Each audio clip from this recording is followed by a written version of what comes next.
इंद्रजित पवार विरुद्ध बळीराम साठे असा सामना बिबिदारफळ जिल्हा परिषद गटात होणार हे निश्चित झाले आहे।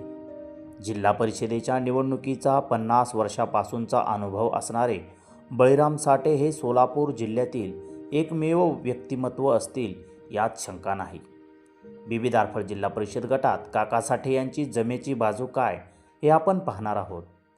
राजकारणाचा प्रदीर्घ अनुभव ही काका साठे यांची मोठी जमेची बाजू आहे। राष्ट्रवादी काँग्रेसच्या माध्यमातून उत्तर तालुक्यातील बहुसंख्य गावात बळीराम काका यांनी स्वतःचा गट अस्तित्वात ठेवला आहे। बिबिदारफळ जिल्हा परिषद मतदारसंघातील अकोलेकाठी, बिबिदारफळ, कारंबा, मार्डी या व इतर गावात वैयक्तिक हितसंबंध व कार्यकर्त्यांची फळी त्यांच्याकडे आहे।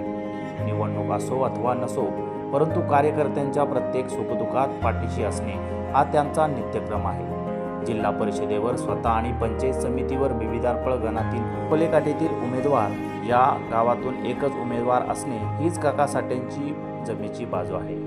मार्डी गणात काजल जगताप यांना उमेदवारी देऊन मार्डी गणात समतोल साधण्याचा प्रयत्न केला आहे। आमदार सुभाष देशमुख यांचा उघड पाठिंबा बळीराम साठेंना फायदेशीर ठरणारा आहे।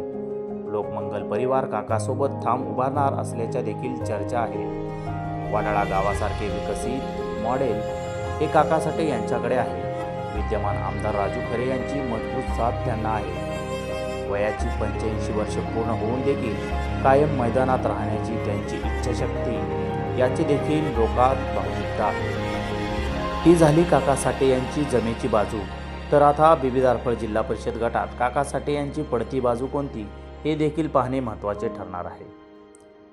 सर्वात महत्त्वाचे म्हणजे स्वतःचा हक्काचा नानज मतदारसंघ आरक्षित झाल्याने दुसऱ्या मतदारसंघात निवडणूक लढवण्यास भाग पडले आहे काका साठे यांना। बिबिदारफळ गटातील एकही ग्रामपंचायतवर पकड नाही। जिल्हा परिषद अध्यक्ष असताना बळीराम काका साठे यांना बिबिदारफळ गटात मोठी कामे करता आली नाही। वडाळा गावासारखे इतर गावे करण्यास काका साठे हे सपशेल अयशस्वी ठरले आहेत। मार्डीसारख्या मोठ्या गावातून अविनाश मार्तंडे यांच्यासारखा हुकमी हक्का त्यांच्याकडून दुरावला आहे। आमदार राजू खरे हे निवडणूक अर्ज दाखल करताना गैरहजर राहिल्याने लोकात संभ्रम पसरला आहे। उमेदवारी देताना अनेक कार्यकर्त्यांची नाराजी ओढवली आहे। अशा अनेक गोष्टींचा सामना बळीराम साठे यांना करावा लागणार आहे। तर भाजपाकडून निवडणुकीच्या रिंगणात उतरलेले इंद्रजित पवार यांची जमेची बाजू काय हे देखील पाहणे महत्त्वाचे ठरणार आहे। इंद्रजित पवार हे बिबिदारफळ जिल्हा परिषद गटात मागील 20 वर्षापेक्षा अधिक काळापासून या गटात काम करत आहेत। याचा या निवडणुकीमध्ये त्यांना चांगलाच फायदा होणार आहे।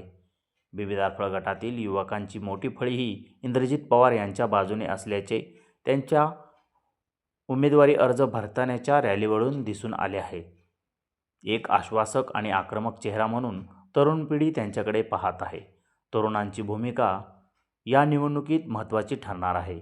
पक्षपात न करता इंद्रजित पवार यांनी आजवर उत्तर तालुक्यात मोठी कामे केली आहेत। सर्वात महत्त्वाचे म्हणजे सगळीकडे भाजपाचे वादळ उठले आहे। याचा देखील मोठा फायदा इंद्रजित पवार यांना होणार आहे। इंद्रजित भाऊंच्या जोडीला बिबिदारफळमधील भाऊ देखील असल्याने याचा देखील फायदा जिल्हा परिषद व पंचायत समितीच्या निकालावेळी दिसून येणार आहे। उत्तर तालुक्यातील महत्त्वाची नेते मंडळी दिलीप माने, यशवंत माने, अविनाश मार्तंडे, शहाजी पवार यांची इंद्रजित पवार यांना असलेली भक्कम साथ हे विजयाचे समीकरण ठरणार आहे। शहाजी पवार हे उत्तर तालुक्यातील किंगमेकरची भूमिका बजावत असल्याने याचा देखील फायदा त्यांना होणार आहे।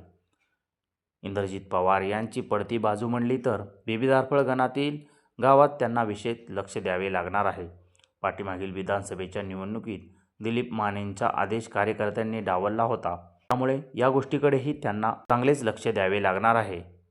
बिबिदारफळ जिल्हा परिषद गटाची निवडणूक यावेळी चांगलीच गाजणार आहे हे सद्यघडीच्या वातावरणावरून दिसून येत आहे।